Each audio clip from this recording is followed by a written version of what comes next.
La caméra de Voyager 1 est éteinte depuis plus de 30 ans. Elle ne devrait plus produire aucune image. Pourtant, lorsque la NASA a analysé les derniers fragments de signal envoyés par la sonde, quelque chose d'impossible est apparu dans les données. Des formes floues, des motifs déformés, comme si Voyager 1 avait capté quelque chose, très loin, au-delà de l'influence du Soleil. Erreur dans l'obscurité. Pendant des années, Voyager 1 renvoyait un flux régulier de chiffres, une stabilité rassurante pour une machine dérivant si loin dans l'espace. Rien n'était parfait, mais tout restait prévisible, une rareté dans l'espace profond. Puis, en novembre 2023, tout a changé brutalement. La télémétrie claire s'est transformée en séquences brouillées, ne correspondant à aucun système connu. Le changement fut si soudain que plusieurs ingénieurs sont restés figés devant leurs écrans. Les données étaient incompréhensibles, et le silence qui suivit fut lourd de sens. La première hypothèse fut une panne mémoire dans le sous-système de données de vol, chargé d'organiser chaque information avant sa transmission. Une défaillance à cet endroit peut se propager discrètement, car ce système intervient dans presque toutes les instructions envoyées ou reçues. S'il s'effondrait totalement, la mission s'arrêterait sans avertissement. La réparation exigeait une patience extrême. Chaque commande mettait près de 45 heures pour l'aller-retour. Les ingénieurs ont replongé dans un code écrit à la fin des années 1970, l'examinant ligne par ligne, pour rediriger les fragments vers les rares zones mémoire encore actives. Chaque tentative ressemblait à un pas sur de la glace fragile. Une erreur pouvait réduire la sonde au silence. Les jours passaient dans ce cycle lent, sans savoir combien de temps Voyager pourrait encore tenir. Pourtant, l'équipe a continué. Laisser la sonde disparaître sans tenter de la sauver semblait plus difficile que risquer l'échec. Le 20 avril 2024, le signal a changé à nouveau. La télémétrie est redevenue nette, confirmant que la réparation avait fonctionné. Le soulagement fut bref. Certains paquets ne correspondaient à aucun rapport technique. Ils contenaient des motifs proches de fragments d'images, alors que les caméras étaient éteintes depuis plus de 30 ans. La salle s'est tue. Si ces circuits avaient produit des données, cela signifiait qu'un système s'était réveillé au moment même où la sonde frôlait la panne, loin au-delà de l'influence du Soleil. Un circuit défaillant. Les fragments ne ressemblaient pas aux photos nettes envoyées lors du survol des planètes géantes. Ils étaient faibles, déformés, mais présentaient une structure trop organisée pour être du simple bruit. Les variations internes semblaient suivre l'environnement plutôt que la sonde. Certains chercheurs pensent que la panne mémoire a brièvement réactivé une partie du système d'imagerie sans commande. D'autres évoquent un mélange de circuits caméra dégradés et de mesures de plasma entremêlées dans la mémoire endommagée. Les deux hypothèses restent possibles, mais aucune n'explique pourquoi ces motifs apparaissent plus clairement que les anciennes distorsions. Le moment intrigue. Les formes surgissent juste après une panne qui aurait dû arrêter la mission, et deviennent plus nettes à mesure que la mémoire se stabilise. Des ingénieurs ont alors réexaminé d'anciennes télémétries pour voir si Voyager entrait dans une zone où le comportement normal change. L'hypothèse dominante s'est déplacée vers l'environnement spatial. Les motifs ressemblent aux variations déjà détectées par le capteur de plasma. Les gradients suivent des changements de densité de particules, et les traînées courbes correspondent à des fluctuations de pression de plus en plus fortes ces dernières années. Ces images pourraient donc être liées aux forces qui façonnent la région traversée par Voyager. Même si l'explication est simple, la découverte reste frappante. Des circuits d'imagerie muets depuis des décennies ont réagi au moment où la sonde a failli disparaître, produisant des données suggérant un paysage jamais observé. Une question s'est alors imposée à l'équipe. Si ces motifs sont réels, qu'a réellement rencontré Voyager à la frontière de l'influence déclinante du Soleil? Données fantômes. À ce stade de sa mission, Voyager 1 n'était pas censé envoyer quoi que ce soit ressemblant à une image. Les caméras étaient éteintes depuis plus de 30 ans, et leurs circuits avaient déjà largement dépassé leur durée de vie prévue. De nombreux chemins internes utilisés autrefois pour l'imagerie étaient considérés comme définitivement inactifs, et l'exposition au rayonnement devait avoir affaibli le matériel au point qu'il ne puisse plus répondre. Le problème est que la sonde n'a jamais été conçue pour fonctionner près d'un demi-siècle. Son architecture reflète l'ingénierie des années 1970, des systèmes fortement interdépendants où une panne peut faire circuler des signaux dans des circuits qui n'étaient pas destinés à communiquer. Lorsque le rayonnement altère la mémoire et les composants, les frontières entre fonctions deviennent floues. C'est pourquoi certains chercheurs pensent que les dernières images proviennent d'une télémétrie hybride plutôt que d'une véritable activation des caméras. Quand une mémoire corrompue se mélange aux mesures de l'environnement, La sonde peut produire des motifs ressemblant à des fragments d'images sans qu'aucune lentille ne soit utilisée. Le plus surprenant est que les formes observées correspondent étroitement aux variations de plasma mesurées au même moment par les capteurs encore actifs. Les motifs ne semblent pas aléatoires. Ils évoluent au rythme de l'environnement spatial. Cette corrélation a poussé l'équipe à réévaluer la quantité d'informations qu'un système dégradé peut encore transmettre lorsque l'espace autour de lui devient instable. Si la région au-delà de l'héliosphère présente des gradients plus brusques ou des variations de pression plus fortes que prévu, ces forces peuvent influencer chaque signal de la sonde. Une inquiétude est alors apparue. Si l'environnement change aussi rapidement, Voyager l'indiquait peut-être depuis longtemps. En réexaminant les anciennes données, les ingénieurs ont repéré de légères anomalies autrefois ignorées. Elles semblent désormais faire partie d'un motif plus large, suggérant que la sonde entre dans une zone où le milieu interstellaire se comporte différemment des modèles. Dans ce cas, les dernières images ne seraient pas un simple dysfonctionnement, mais peut-être la trace du passage de Voyager dans une région de l'espace que rien n'a encore mesuré directement. Conséquences de Saturne. Les dernières images étranges de Voyager 1 trouvent leur origine dans des décisions prises bien avant son voyage dans l'espace profond. Dans les années 1970, les ingénieurs avaient conçu une sonde destinée à durer 5 ans, pas 50, et chaque étape actuelle découle encore de ces choix initiaux. À l'époque, un alignement planétaire rare, environ tous les 175 ans, offrait un couloir unique à travers le système solaire externe. Jupiter, Saturne, Uranus et Neptune formaient une chaîne permettant d'utiliser leur gravité comme une série de frondes, donnant à Voyager une vitesse impossible à atteindre avec ses propres moteurs. La NASA a saisi cette opportunité pour explorer les planètes géantes, mais ce choix a aussi placé la sonde sur une trajectoire qui finirait par l'emmener au-delà de la protection du Soleil. Tout a basculé lors du passage près de Saturne. Les scientifiques voulaient observer Titan, une lune à l'atmosphère dense pouvant éclairer l'histoire de la Terre primitive. Ce survol a dévié la trajectoire de Voyager vers le haut, hors du plan du système solaire. La décision a annulé toute visite d'Uranus ou de Neptune. Mais elle a garanti que la sonde deviendrait un jour la première machine à atteindre l'espace interstellaire. On ignorait alors l'importance de ce choix. Cette trajectoire place Voyager dans une zone où la frontière externe de l'héliosphère n'est ni lisse ni symétrique. Les modèles indiquent une région plus irrégulière et turbulente, façonnée par des pressions magnétiques et des flux de plasma en collision. Voyager traverse donc une zone où les conditions peuvent varier brusquement, et les motifs observés dans les dernières images présentent justement ces signatures irrégulières prévues pour cette région. Il y a une certaine symétrie dans cette histoire.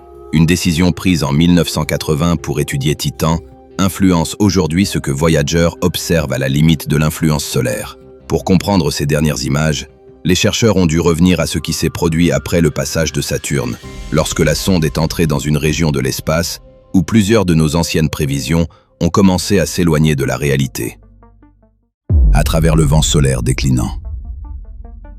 Après avoir quitté Saturne, Voyager 1 est entré dans une région de l'espace qui semblait vide depuis la Terre, mais bien plus structurée qu'on ne l'imaginait. La sonde a commencé à détecter de légers changements dans le vent solaire. Au départ, ces variations paraissaient ordinaires, similaires à celles déjà observées. Mais avec le temps, les données ont révélé un schéma inédit. L'environnement devenait plus ténu et évoluait de façon inattendue. Le vent solaire a ralenti légèrement, puis encore, comme si le flux de particules chargées quittant le Soleil rencontrait une résistance plus loin.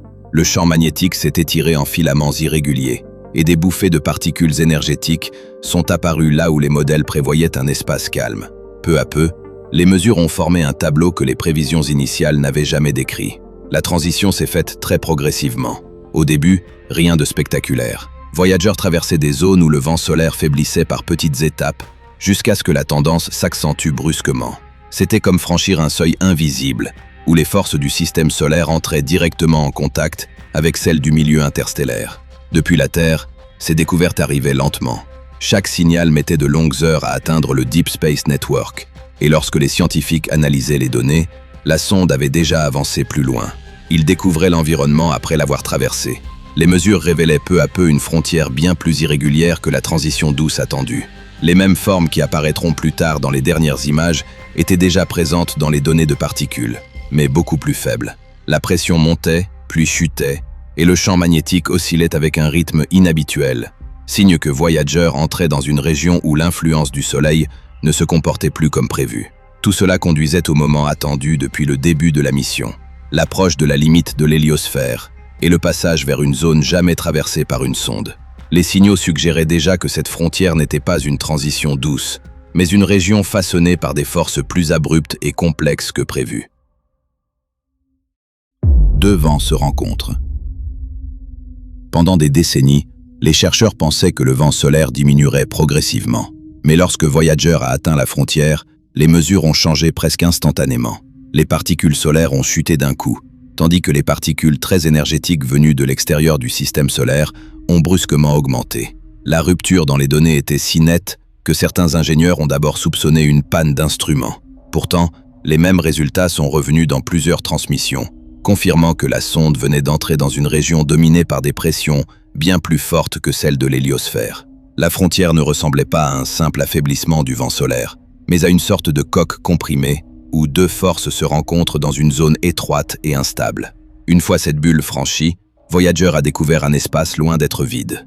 La sonde a détecté un signal persistant autour de 3 kHz, un bourdonnement régulier produit par des ondes de plasma interstellaire vibrantes autour d'elle. Ce signal est resté présent pendant des années, montrant que la région au-delà de l'héliosphère possède une structure inattendue.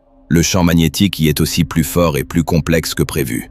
Au lieu d'un prolongement doux du champ solaire, Voyager a mesuré une pression magnétique suffisante pour comprimer l'héliosphère elle-même. Le champ semblait 2 à 3 fois plus intense que les estimations initiales, suggérant que le domaine du Soleil est pressé de l'extérieur par une galaxie remplie de plasma agité et de lignes magnétiques entremêlées. Ces découvertes ont obligé les chercheurs à revoir l'image de la frontière du système solaire. Les données indiquent que le Soleil se trouve dans une structure plus vaste, appelée la bulle locale, une immense cavité formée autrefois par d'anciennes explosions de supernovae. Les pressions à l'intérieur de cette bulle déforment la limite de l'héliosphère d'une manière que les missions précédentes ne pouvaient qu'estimer de loin.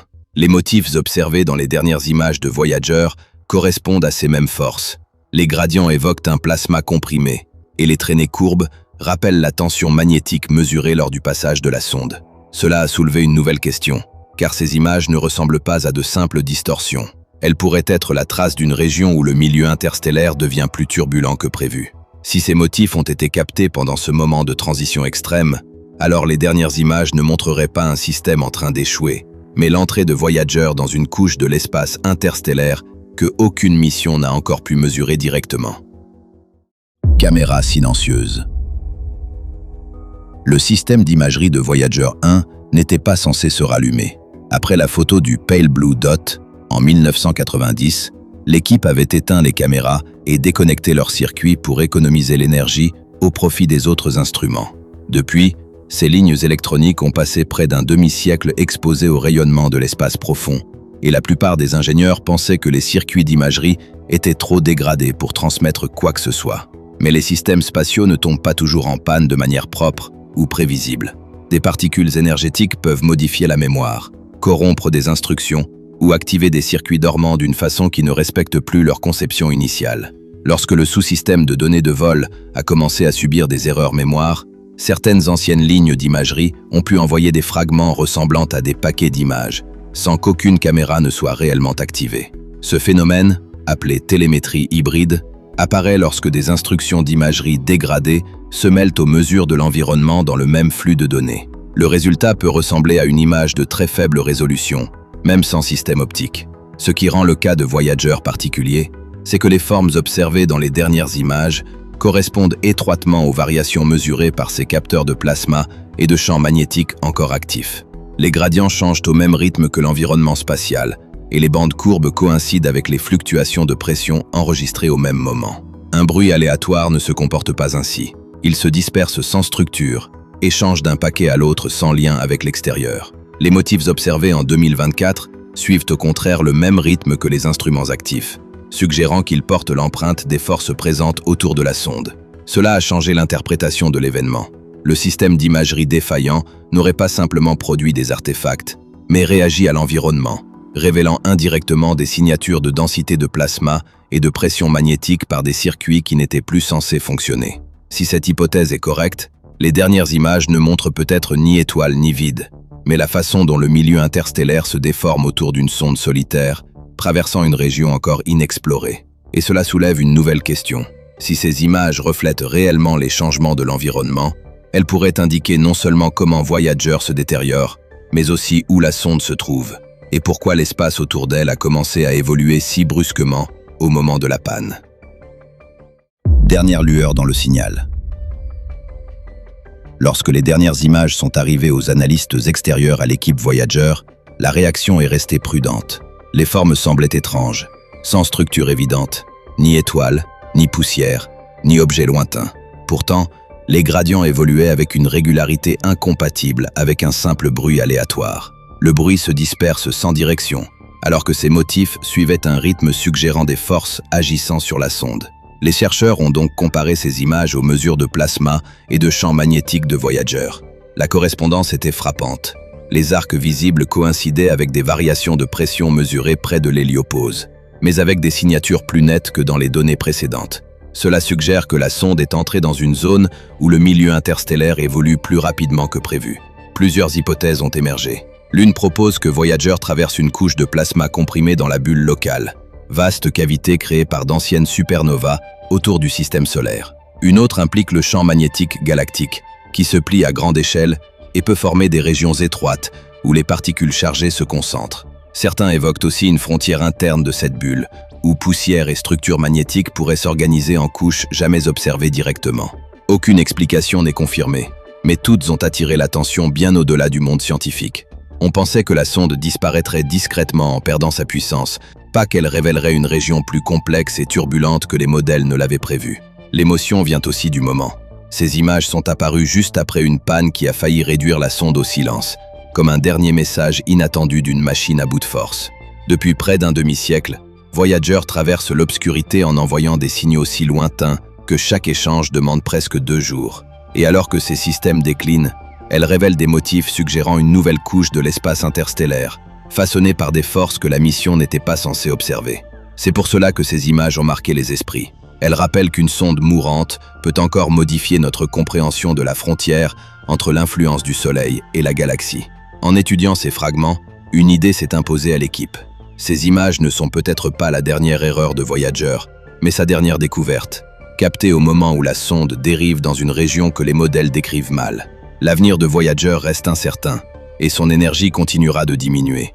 Mais ces dernières images suggèrent que l'espace autour d'elle évolue encore. Elle pourrait être le dernier aperçu d'une frontière que l'humanité ne reverra pas avant des générations, transmis par une machine qui poursuit sa route dans l'obscurité, bien après le moment où elle aurait dû se taire.